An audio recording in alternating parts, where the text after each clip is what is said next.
Welcome to physics class today. In today's class, we'll be teaching us concept of scalars and vectors. Okay, in physics, physical quantities are divided into two, which are the scalar and the vectors. First of all, let us look at scalar quantities.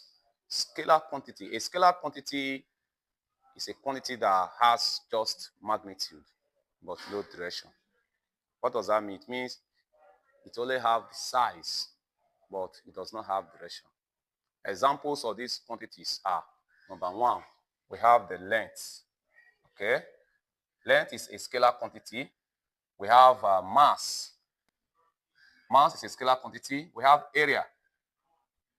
Area is a scalar quantity. We have even volume. Volume is a scalar quantity. Then we have energy. Energy is a scalar quantity. Work. The work done is a scalar quantity. We have so many of them. Temperature.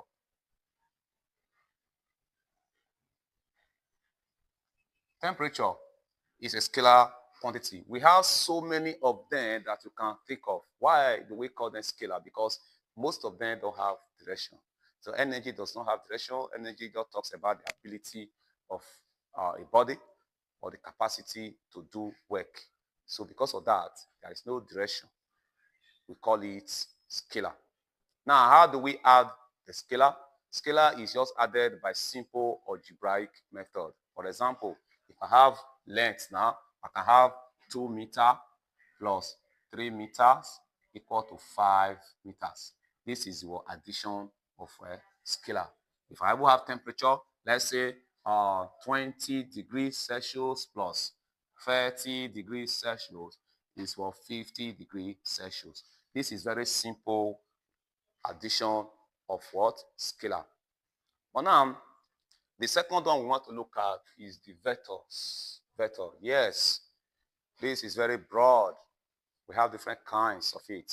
Got it? Now, vector quantities are those quantities that have both magnitude, and magnitude means for size, and what? Direction. So they have both magnitude and what? Direction. And examples of vectors, we have vectors here. We have so many of them. They are so numerous. We have velocity. Speed here is what? A scalar. Okay. One of the scalar quantities is a speed, because speed does not have direction. We only just move. It's a change of distance. Here, distance is also one of them. Okay. Distance is also a scalar. Okay. Now, velocity is one of vectors quantities. We also have acceleration. Acceleration. We have force. We have force.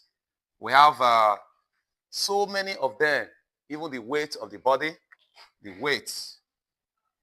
The weight is also force. Okay. It's one of them. It's an example of vector quantities. Now, vector quantities is always represented by arrow and arrow. How do we represent a vector? If we want to represent vector, it becomes like the V. V is a vector quantity. We represent it by this arrow to indicate the direction. And the head here represents the direction. And this length, the length of the arrow here, this length here is the magnitude, okay? This is the magnitude. This is the magnitude. And the head here is the direction. This talks about the direction, where it is facing.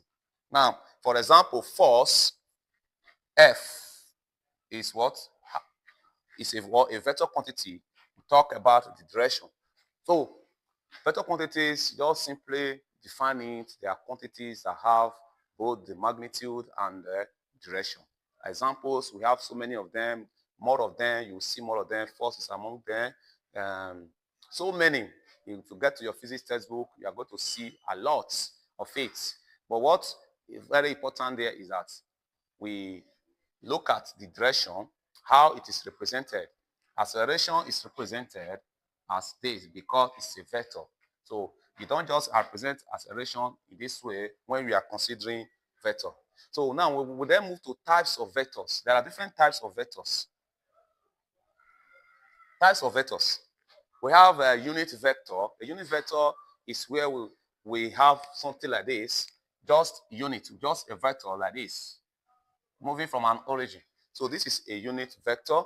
Then the next one, we have what is called co-initial.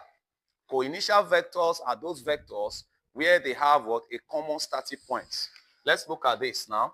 If I have something like this, if I have a point like this, and this vector is starting this way, I can call this one acceleration. Okay, that this can be, let's say, because we are considering three different kinds of vector, there is another vector coming this way. All right, so I can call this one, let's say, force. All right, there is another type of vector. They're having a common point. They share a common point. So this type of vector, we call it co-initial. And this origin 0, that is where they start acting from. We call this co-initial. There is another one where we have equal vectors. Equal vectors can also be said to be parallel vectors. Let's say, for example, we're having two vectors operating and acting this way. Okay. These two vectors, I can call this one vector A, I can call this one vector V. The both magnitude, they are the same. Okay, they are both equal in magnitude and direction, and the angle between them, since they are parallel, the angle is 0 because of parallel operations. So we'll call this one parallel vectors or equal vectors. We have so many of them. We have collinear vectors, both of them acting along a straight line. They are collinear vectors. So these are the types of vectors we have. So in my next video, I will teach us how we add vectors. That is for vectors addition. So stay tuned for next video. Bye.